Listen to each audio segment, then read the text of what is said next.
నమస్తే, నేను సిరి. వైఎస్ వివేకానంద రెడ్డి గారి కేసులో ప్రధాన సాక్షిగా ఉన్న రంగన్న మృతి మీద అయితే బీజేపీ ఎమ్మెల్యే ఆదినారాయణ రెడ్డి గారు అయితే కొన్ని కీలక వ్యాఖ్యలు చేశారు. అట్లనే ఎస్పీ గారు కూడా నిన్న చూసినట్టయితే ప్రెస్ మీట్ కూడా పెట్టడం జరిగింది. ఎవరైతే ఈ వివేకానంద రెడ్డి గారి హత్య కేసులో ఎవరైతే సాక్షిగా ఉన్నారో వాళ్ళు ఒక్కొక్కరుగా చనిపోతూ వస్తూ ఉన్నారు. సో దీని మీద కూడా తను మాట్లాడడం జరిగింది. సో అసలు వాళ్ళు ఏం మాట్లాడారు, ఏమని కామెంట్స్ చేశారు అనే అంశాన్ని మనకు వివరించడానికి మనతో పాటు ఉన్నారు ప్రముఖ సీనియర్ జర్నలిస్ట్ దుర్గా కుమార్ గారు. నమస్కారం సార్. నమస్కారం మసిరి, మన వీక్షకులకు కూడా. సరే, ఇప్పుడు చూస్తున్నట్టయితే బీజేపీ ఎమ్మెల్యే ఆదినారాయణ రెడ్డి గారు అయితే రంగన్న మృతి మీద అనుమానం అయితే వ్యక్తం చేస్తూ తను కొన్ని కామెంట్స్ చేశారు. అట్లనే జగన్మోహన్ రెడ్డి గారి మీద కూడా కామెంట్స్ చేశారు. అండ్ ఎస్పీ గారు కూడా ప్రెస్ మీట్ పెట్టడం జరిగింది. సో వీటన్నిటి మీద మీ అభిప్రాయం ఏంటి సార్? అసలు వివేకానంద రెడ్డి గారి హత్య అనేది ప్రకంపనలు సృష్టిస్తుందమ్మా. అసలు వివేకానంద రెడ్డి గారి హత్యతో సంబంధం ఉన్న వాళ్ళు కానీ, సాక్షులుగా ఉన్న వాళ్ళు కానీ ఒక్కరొక్కరుగా చనిపోవటం అసలు అది అంటే ఒక భయానకమైనటువంటి వాతావరణం ఏర్పరుస్తుంది. తర్వాత ఆ కేసులో ఫిర్యాదుదారుగా ఉన్నటువంటి ఎవరైతే ఈ కేసు దర్యాప్తుని వేగవంతం చేయమని పోరాడుతుందో వివేకానంద రెడ్డి గారి కుమార్తె డాక్టర్ సునీత రెడ్డి గారిని చంపటానికి కూడా రెక్కి కూడా నిర్వహించారంటే దీని వెనకాల ఎంత బలమైన శక్తులు ఉన్నాయో మనం అర్థం చేసుకోవచ్చు. రెక్కి నిర్వహించడమే కాదు, ఆమె ఈ విషయాన్ని డీజీపీ దృష్టికి, సుప్రీంకోర్టుల దృష్టికి కూడా తీసుకెళ్లారు. ఆమె తన ప్రాణ రక్షణ కూడా అడిగారు, ఏర్పాటు కూడా చేశారు. ఇంకోటి ఏంటంటే ఈ కేసులో లేటెస్ట్గా ఇప్పటికి మొన్న ఈ మధ్య అభిషేక్ రెడ్డి గారిని డాక్టరు ఎవరైతే ఆయన శవానికి కట్లు వేశాడో ఈసీ గంగిరెడ్డి గారి హాస్పిటల్లో ఆయన ఒక ప్రముఖ డాక్టర్. ఈసీ గంగిరెడ్డి గారు అంటే భారతీ రెడ్డి గారికి స్వయంగా తండ్రి, జగన్మోహన్ రెడ్డి గారికి మామ.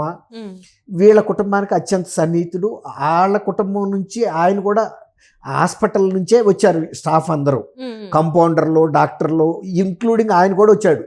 చనిపోయినప్పుడు వెంటనే ఈ రక్తం తొడవటంలో ఆయన పాత్ర ఉంది, కట్లు కట్టించడంలో, కుట్టడంలో, వీటన్నిటిలోనూ పాత్ర ఉంది. బట్టలు మార్చేయటము, ఎన్నిట్లోనూ ఆధారాలు చెరిపేయటంలో ఆయన చనిపోయాడు. అంతకుముందల శ్రీనివాసరెడ్డి అనే ఇంకొక సాక్షి చనిపోయాడు, గంగాధర్ రెడ్డి అనే ఒక సాక్షి చనిపోయాడు.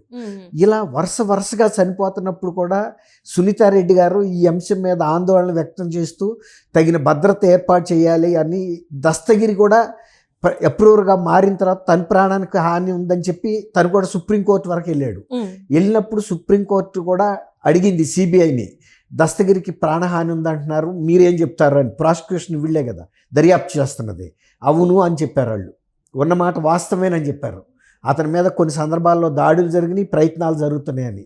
ఈవెన్ సిబిఐ సిబ్బంది మీద కూడా పులివెందుల్లో దాడులు జరిగినాయి.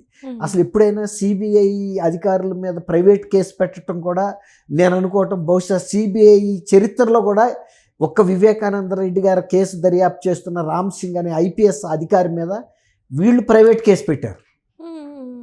ఆ విధంగా సిబిఐకి బంధనాలు కల్పిస్తున్నారు. అది ఎవరు చేస్తున్నారు అంటే ఎవరైతే సునీతారెడ్డి కానీ, షర్మిల కానీ, వైఎస్ఆర్ కుటుంబ సభ్యులు, వివేకానంద రెడ్డి గారి కుటుంబ సభ్యులు అందరూ కూడా దీనిలో ప్రధాన పాత్ర జగన్మోహన్ రెడ్డిదేనని చెబుతున్నారు. ఆయన ముఖ్యమంత్రిగా ఉండి కేంద్ర ప్రభుత్వం మీద ఒత్తిడి తెస్తూ దర్యాప్తు సంస్థల మీద ఒత్తిడి తీసుకొచ్చి వీటిని ముందుకు వెళ్ళనివ్వటం లేదు అని. ఇంకొక ఉదాహరణ ఏంటంటే అవినాష్ రెడ్డిని కర్నూలులో అరెస్ట్ చేయడానికి సిబిఐ అధికారులు ప్రయత్నిస్తే అప్పుడు అవినాష్ రెడ్డి ఒక హాస్పిటల్లో తన తల్లికి వైద్యం చేయిస్తున్నట్టు ఒక మిష కల్పించుకుని దాని చుట్టూతా సాయుధులైన ప్రైవేటు వ్యక్తులు పెట్టుకున్నాడు అరెస్ట్ కానివ్వకుండా. అప్పుడు సిబిఐ వాళ్ళు ఆనాటి కడప ఎస్పీని రక్షణ అడిగారు, మేము అరెస్ట్ చేయడానికి మాకు పోలీసు బలగాలను ఇవ్వమని. ఆయన ఏం చెప్పాడంటే ఇది శాంతి భద్రతల సమస్య ఏర్పడుతుంది కాబట్టి నేను ఇవ్వలేనని చెప్పాడు. ఒక ఐపీఎస్ అధికారి జిల్లా సూపరింటెండెంట్గా ఉండి కేంద్ర దర్యాప్తు సంస్థ అయిన సిబిఐ అధికారులు అడిగినప్పుడు ఇవ్వాల్సిన బాధ్యత ఆయన మీద ఉంది. కానీ రాష్ట్ర ప్రభుత్వం జగన్మోహన్ రెడ్డి గారి చేతిలో ఉండటం వలన ఆయన ఆ రకంగా కూడా తిరస్కరించాడు. ఈ విధంగా ఈ కేసు మీద పలు అనుమానాలు వ్యక్తమవుతున్న సందర్భంలో రంగయ్య అనే వ్యక్తి నిజానికి ఆయన ఒక్కడే వాచ్మెన్ వివేకానంద రెడ్డి గారి ఇంటికి. అప్పుడు కుక్కను చంపినప్పుడు కూడా ఆయనే సాక్ష్యం. వాళ్ళ కుక్కని ముందుకు చంపారు, ఎందుకంటే కుక్క మొరిగితే కనుక వివేకానంద రెడ్డి గారు ఇంట్లో ఏకైక కాపలాదారు రంగన్నే. రంగన్న ఆయన భార్య ఉంటారు బయట అవుట్ హౌస్లో. ఇప్పుడు రంగన్న కూడా చనిపోయాడు.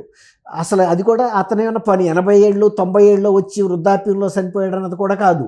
ఆయన సిబిఐ దగ్గర వాంగ్మూలం ఇచ్చి కూడా బ్రహ్మాండంగా ఆరోగ్యంగా నడిచి రావటం, విలేకరులు అడిగితే ఏమేమి చెప్పింది కూడా చెప్పాడు.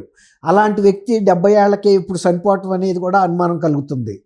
అంటే ఒక్కొక్కళ్ళని ఇప్పుడు ఈయన డాక్టర్ అభిషేక్ రెడ్డి ఆయన ఆల్మోస్ట్ బిలో 40 ఇయర్స్, 40 ఇయర్స్. ఆ తర్వాత గంగిరెడ్డి గారు కూడా మంచి ఆరోగ్యంగా ఉన్నాడు.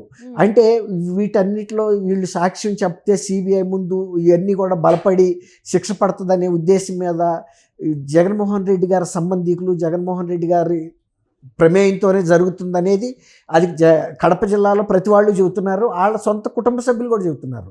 మొన్న షర్మిల కానీ ఆమె డాక్టర్ సునీతారెడ్డి కూడా మా ప్రాణాలకు రక్షణ లేదని మొన్న ఎలక్షన్లో కూడా చెప్పారు. తర్వాత ఇక్కడ మనం ఒకటి గుర్తు చేసుకోవాల్సింది ఏంటంటే విజయం గారు కూడా కిందట ఎలక్షన్లో చాలామంది శ్రేయోభిలాషులు బంధుమిత్రులు చెప్పిన మీదట మొన్న ఎలక్షన్లో ఇక్కడ లేకుండా ఆమె అమెరికా వెళ్ళిపోయింది. ఎందుకంటే ఎలక్షన్ల ముందు వైఎస్ఆర్ కుటుంబీకుల్లో ఎవరో ఒకరు చనిపోవటం, అంటే హత్యకు గురి కావటం, దాన్ని సానుభూతికి ఉపయోగించుకోవటం జగన్మోహన్ రెడ్డి గారు చేశాడు.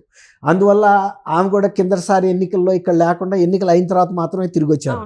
అంటే ఎందుకు చెబుతున్నామంటే ఇవన్నీ కూడా జగన్మోహన్ రెడ్డి గారు ఒక తీవ్రమైనటువంటి ఒక ప్రయత్నాలు చేస్తున్నాడు. ఈ సాక్షుల్ని తర్వాత అప్రూవర్స్ని ఎలిమినేట్ చేయటానికి.